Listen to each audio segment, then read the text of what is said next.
Today, just gonna show off some couple stuff I kind of picked up from a couple months. No, not couple months. More like I would say this month.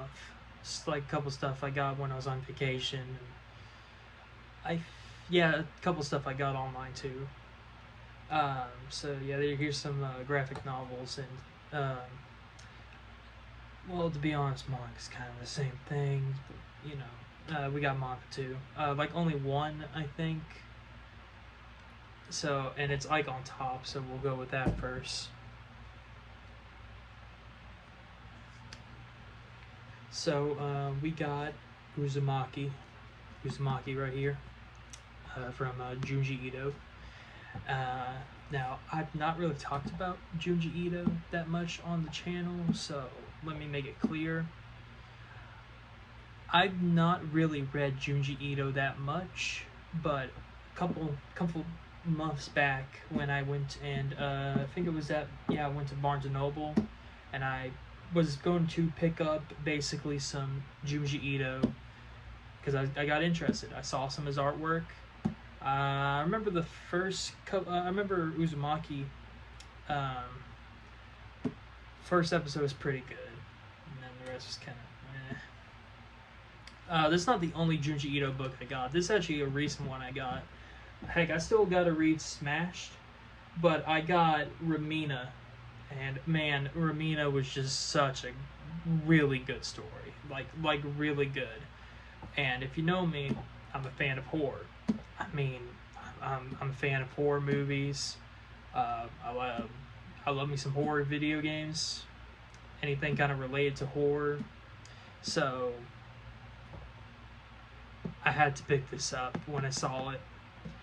And it's also hardcover, which is awesome. Because I really do love to get some hardcover books. It's just hardcover be expensive sometimes.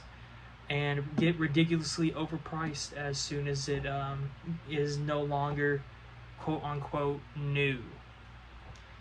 Yeah, I'm talking like a couple months or so when it released, and it's quote-unquote not new anymore. Bullshit, I say, but that's just me. But what I love like so much from what I remember about Uzumaki is it was nothing I have quite seen before at all. When I think of anime, I think of Dragon Ball Z, Yu Yu Hakusho, Naruto, the works, Full Metal Alchemist, and maybe One Punch Man and Tokyo Ghoul. So I never think that there has ever really been any anime until nowadays, since I've watched a couple of pretty damn good body horror anime movies that came out back then, or just have really good horror themes.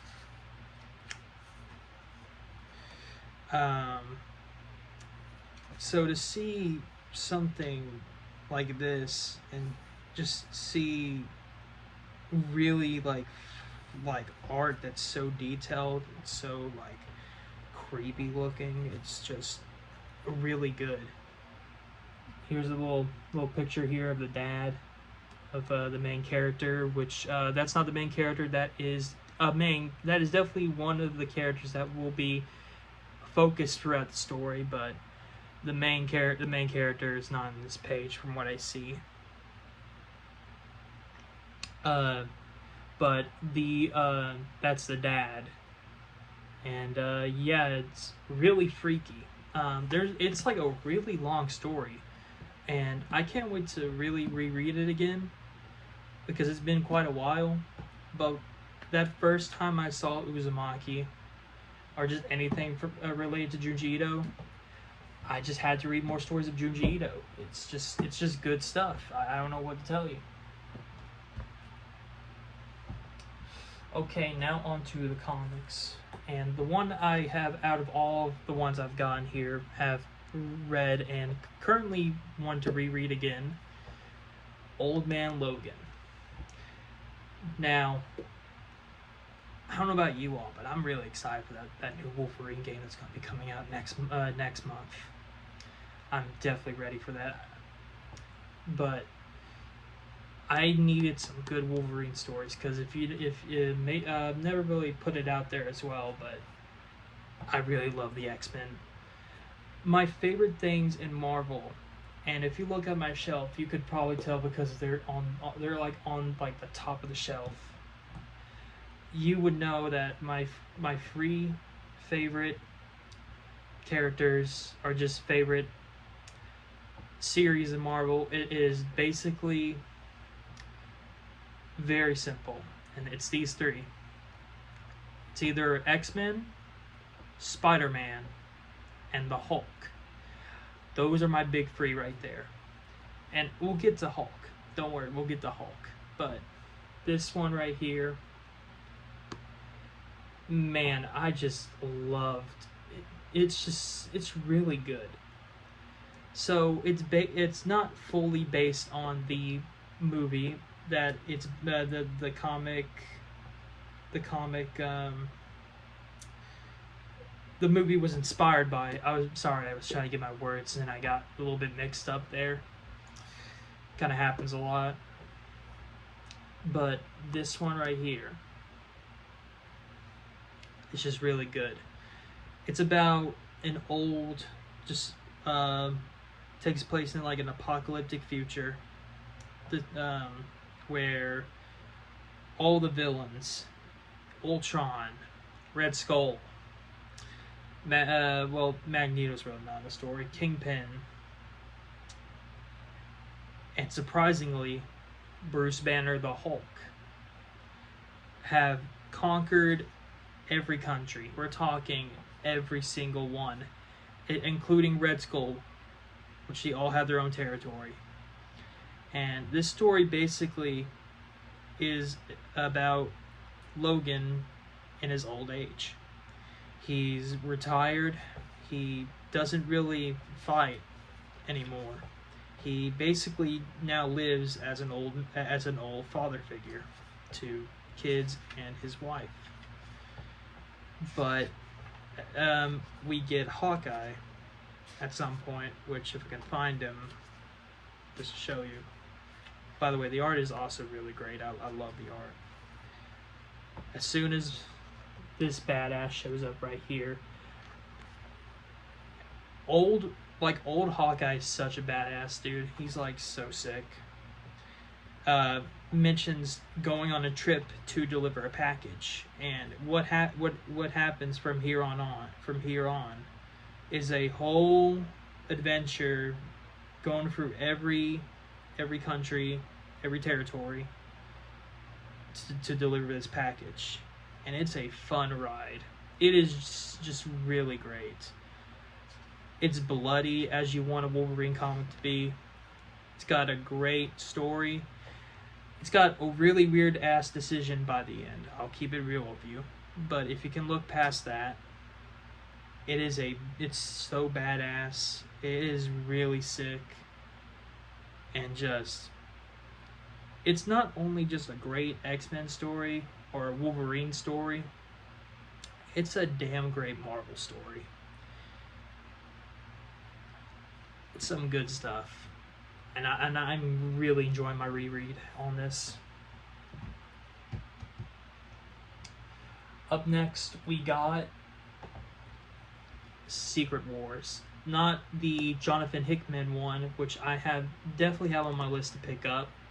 This is the original Secret Wars, which, by the way, that really sick cover recreated by Alex Ross. Enough said. I love it. I love his artwork. But this is just, for what I've heard, is basically heroes and villains, and Doctor Doom being the main villain of this. Basically beating the shit out of each other. And I don't know about you, but that's my kind of thing. I absolutely love that stuff. So, I just really wanted to pick it up because I always wanted to check out Secret Wars, even as a kid. It always interests me. And plus, as you can tell, it is the first time my boy gets that black suit, which is sick. And it's just really cool. It's got that classic comic book art, and I'm just really ready to check this out. It's also got one of the sickest Hulk covers ever. You've probably seen this one right here. Him holding like a whole kind of just ground, him like protecting everybody there, holding it up there. It's just sick, bro. But yeah, it's just really looks like it's gonna be a fun read. Up next, we got the Wolverine. Guys, I read this because I packed this and Old Man Logan, Kraven the Last Hunt, and I think that was it. I basically got all three of those and took those with me for vacation when I have spare time. Don't really want to go on the beach or something like that, and just something to read.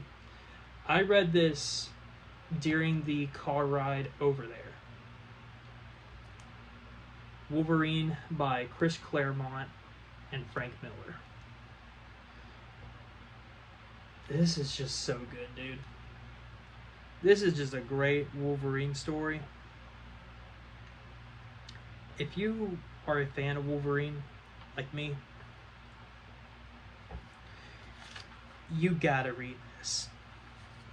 It's also not too wordy, if that's your problem with like comics from back then. It's not too wordy.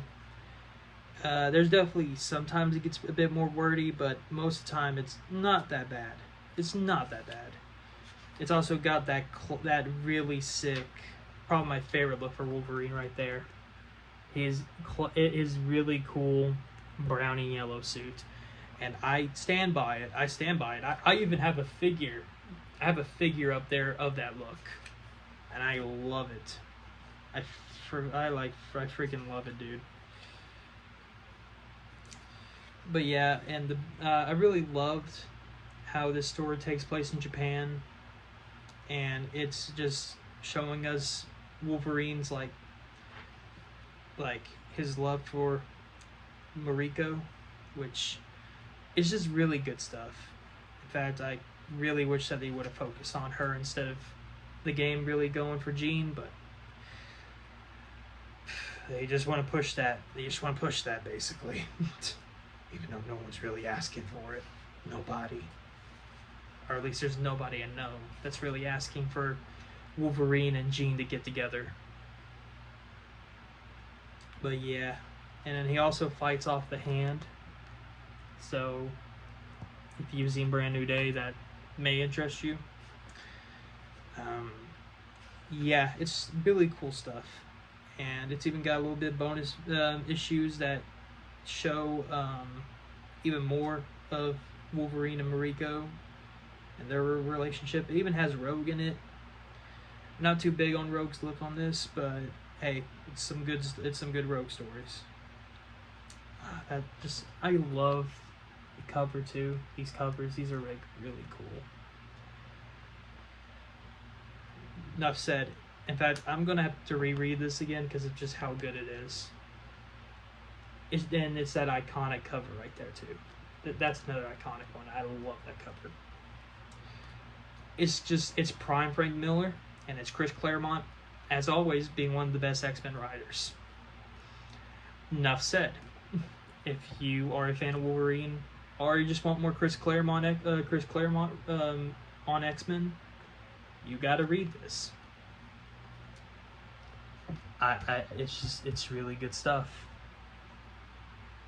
Hold on, I'm gonna just do something real quick. And now on to our last book. The one I've been saving for last. And this one, just like Wolverine, like I've said, Planet Hulk. I read this, I think, if I remember right, it was 2 years ago, maybe? Years ago. And I loved Planet Hulk so much. It's just Hulk in a different planet. He's a gladiator. And he helps a group of people being forced to fight. And this just shows just how, like, badass the Hulk is, and also how just, like just shows how much of a hero the Hulk is, really, if you ask me. It's just some good stuff, and the artwork in this is really, really good. Really good. I swear, Marvel in the 2000s was just cooking up not only some great art, but some of the best Marvel events of all time. Civil War, Planet Hulk, Secret Invasion, to Annihilation, to name a few. But most importantly, we had Planet Hulk and Civil War, and at the same time. It's just some good stuff, bro. It's just really good stuff. Trying to find some good artwork in this. Which is all the artwork's really good. But I'm specifically trying to find a page. Just really good stuff.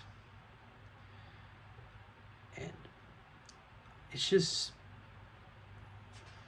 really good.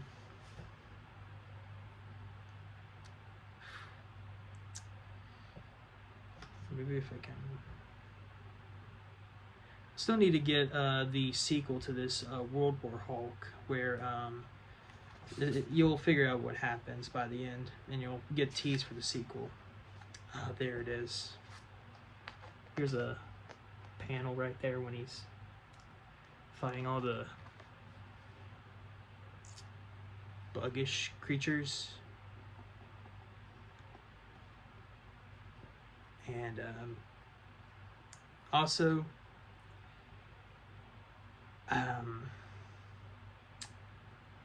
oh, there it is. Found him in his armor. Oh, and also, Silver Surfer shows up too. So that's also sick. So, I mean, I've not read this in a while, so I can't really say much about the story, but from what I fully remember, it's a damn good Hulk story from what I remember. And I mean, it's just Gladiator Hulk. It's Hulk on a different planet. We get to see another different personality of the Hulk. And it's just really badass. I don't know if you're not sold on the ideal of a Hulk on a different planet, being a gladiator and having to be forced to fight in battles while at the same time trying to free them from the enslavement from somebody. I don't know what else to tell you. It's really good stuff. And that's pretty much it for the books. And I guess I'll just show off a couple Blu-rays I got a week ago. And then, okay, so we got a couple of movies I picked up at a place that was to find some pretty good Blu-rays for cheap. So we got the first Avengers movie, and I had to go for it, especially with that slipcover on there. This movie, man, this movie right here, I still will not say that it is the first movie that did the team movies, because the X-Men exists for a reason. The first two X-Men are really amazing, really, really great. I love them. But the build up to this cannot be understated. And it's just crazy when you like go back to this. I still really enjoy it. I still think it's really great. But it's crazy to just go back to this and just be like, damn, This is where we start, where like every event, this is where the Avenger movies just started, and just seeing it build up to even more and even more greatness. It makes this movie just like crazy to look back on. Especially when you would like go to school and you just hear everybody talking about the new Avengers. Like, yo, have you seen Avengers? Yo, dude, have you seen Avengers? Yo, dude, I got the Hulk hands. I got the Thor hammer. Stuff like that. And I think I remember as a kid I had like a metal lunchbox. Yeah, back when they actually had like lunch boxes that were like more like metal looking. Good times. And then of course, sadly no slipcover, but it has the really cool like red Blu-ray case. Avengers: Age of Ultron. People say this is one of the worst movies in the MCU, even though Thor: The Dark World exists, and Eternals exist, and then of course you have the TV series of She-Hulk that exists, and you got most of Disney Plus TV shows for the MCU, and you have Thor: Love and Thunder. And yet, they'll tell you, this is the worst thing to come out of the MCU. Even if we ignore all that, and this was when it was still at its peak with Phase 1, Phase 2, and Phase 3, I still think it's really good. Ultron's awesome. This was like the last film I feel like where the Hulk was actually was actually really sick and badass. Even though this one that I have here is also pretty good, and he was still pretty good in it. I would say. This is like the last time I feel like the Hulk was actually like taken a bit more serious, even with the Black Widow romance, whatever. It also gave us Scarlet Witch and Quicksilver, so there's that. And it's just I think it's really good still. Yeah. I think the first two Avengers are generally are some of my favorites. Infinity War is really great, and it's definitely one of the best films ever. But personally, if we're talking personally, not objectively, the first two Avenger movies are generally some of my favorite movies of all time. In the MCU, or just in general, I really love them. And I know it's gonna be crazy, but I even love the 2008 Hulk. Personally, those are some of my favorites. And then we have Thor Ragnarok, which is one of the best and honestly the only really good Thor movie, even though I do really enjoy the first Thor. This is definitely one of the best ones here. It really gives you that comic book Jack Kirby, I feel like, kind of feel to it, with him being on like different planets, and you have Hela, and it's also just, it's got a Gladiator Hulk. I feel it sucks that we could have gotten Planet Hulk, but because of Universal, we never did. So they kind of had to force him into the Thor movie and kind of do Planet Hulk, but not really do Planet Hulk, if that makes any sense. It's still cool to have the Hulk in the movie, and it's just really good stuff. It's one of the best Thor movies. It's really great. It's enjoyable. It's just really good. And that's it. That's my haul for graphic novels that I've gotten recently, and also DVDs. So yeah, peace.